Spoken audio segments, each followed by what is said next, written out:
Welcome to Chronic Failure.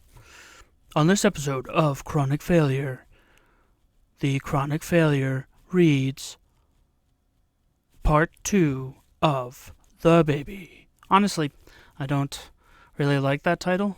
It's not a very good title, but alas, I guess I can't change it anymore because I published yesterday's thing. My microphone just So I made this pop filter out of paper and paper towels. Pop filter is basically so that you don't have peas really, really loud.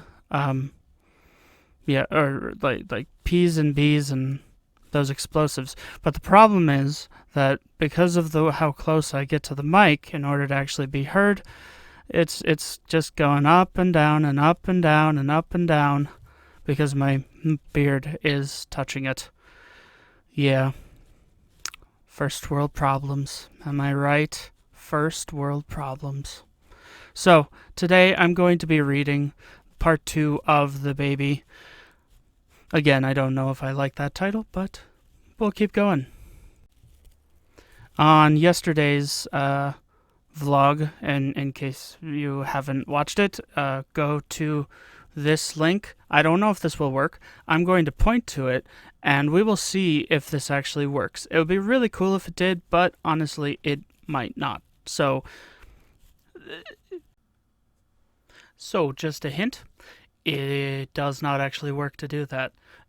That is apparently at the end of videos, not at the beginning or middle of the videos. There will be an I, and if you want to go see it, and I will link the previous video at tomorrow's thing. So, yeah, I'm good at wording. What are you talking about? Right, I'm supposed to be looking at the camera. I keep forgetting to look at the camera because the camera is you. Yeah, I'm really, really good at this webcam thing. Really good. Okay, so today, if you haven't watched yesterday's thing, yesterday's vlog where I read part 1, go check that out in the links in the, not comments section, what is it called? Description. The description section below. I'm struggling with words tonight, so yeah, wonderful. Isn't that fun? Okay, so yeah, I'm going to be reading part 2 of The Baby. I couldn't respond. I don't remember much after that for a few days. I walked around like in a fog, hearing sound, but unable to comprehend the words those sounds represented. Seeing things like through a thick glass smattered with grease. Shapes and sounds with no meaning. There was one sound and one shape that meant something. The one thing that was so clear I wish I didn't exist anymore. My daughter. They asked me to name her, but I couldn't. I just couldn't name her anything. But my mom knew what Claire had wanted to call her. Cynthia Patricia. They tried to make me hold Cynthia, but I just couldn't. I didn't trust myself not to drop her. I couldn't trust myself to not despise her for killing my wife. Logically, I know she didn't, but I still hate her. What kind of monster of a father would hate his own daughter for simply existing? It's not like she had taken a knife and stabbed her. She had simply existed. But I couldn't accept that, so I refused to hold her. My mom moved in with me temporarily, and she brought Cynthia home in the baby carriage Claire had given me for my birthday. It felt like a kick in the gut. I refused to look into the carriage and just stood there. That night, I was sitting in my chair staring at the wall, watching the mental movie of all the time I had spent with Claire.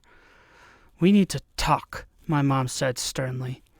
I didn't even look up at her, so she snapped her finger in front of my face. I finally looked up, seeing her almost for the first time. "Focus. You are Cynthia's father. You need to start acting like one. Continue your grieving, but take care of your little girl, because I already raised one child alone. I don't want to raise another, especially when the father is still here." "I don't think I can," I replied. "Well, too damn bad. That girl in there is your daughter. You might not know how to be a dad." She drew her fingers through her hair, saying, "I know. Claire told me about that. I know you never had a father figure, and you can blame me for that if you want. But you have to define what father means to you. Don't think about your experiences of what a father was to you. You get to define right here and right now what being a father means for you and Cynthia. She needs you." I can't." She left the room, and I thought that was that. And she came back holding Cynthia and tried to hand her to me. I can't. I'll break her," I said. My mom just laughed hard. "Babies are fragile, but just holding them won't break them. I'll help you. Make sure you don't break her, but I'm not going to raise this child for you." I stood up and looked at Cynthia for the first time. My heart nearly broke, and before I knew it, I was opening the door and running.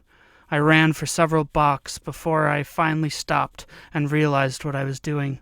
I panted, gasping for breath.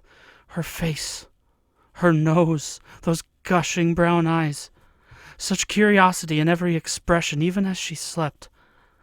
I used to watch Claire sleep sometimes because she would make such adorable faces. Cynthia made the same faces.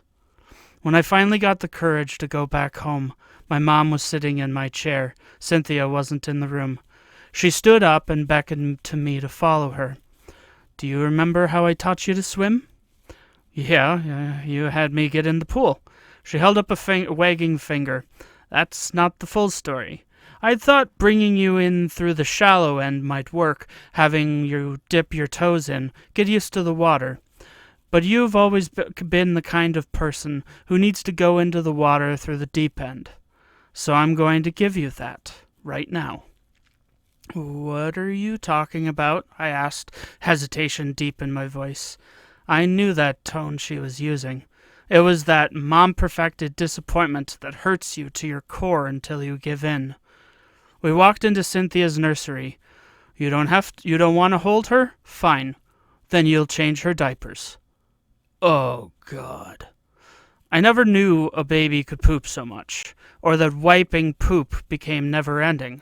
I wiped over and over and over, 50 wipes at least, and there was still more. "Is she leaking poop or something?" I asked, exasperated. My mom stifled a laugh. "You were just as bad when you were a baby. I swear your butt was like a fecal Niagara Falls." I smiled for the first time since Claire died, and I looked at Cynthia. I watched her bottom, her curious eyes watching me as if trying to figure me out. Good luck with that, I thought to myself. I can't even figure myself out.